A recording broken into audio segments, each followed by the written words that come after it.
Hi guys, for today's video, ang aming ulam guys ay ginisang kalabasa sa kamatis, sibuyas at bawang. And then, meron kasing nagregalo sa akin guys, Valentine's gift sa akin last night. So, binigyan ako guys ng charan! Ang pako guys. So, isasama ko dito. Ayan ang Valentine's gift sa akin guys. So, masarap naman siya. Ayan, ginawa ko, isasama. Dapat kikilawin ko yan guys, kaya lang, nakakilaw na ako yan before. So, try ko naman na isama dyan. Masarap kasi yan guys eh.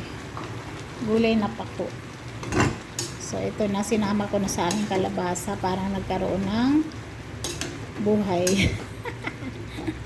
Ganda kaya guys. Masarap kaya guys ng paso. Ay, ng paso. Ang pako. Alam nyo guys, ang sarap ng salad nito. Nakatry na ako before guys. Napakasarap. Tapos yung nilagay ko to dati guys, nagata ko nito, may kasamang suso. Yung malalaking suso. Alam nyo yun? Yan, nagata ko nito dati. Sinamahan ko ng ganitong pako. So, ayan ang ating ulam guys. At ang partner niya, ang sarap. Yummy! Yan.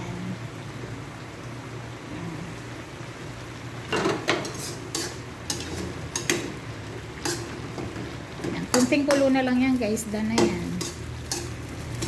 Malambot na yung kalabasa ko eh. So, ayan lang guys. Thank you for watching. Bye-bye.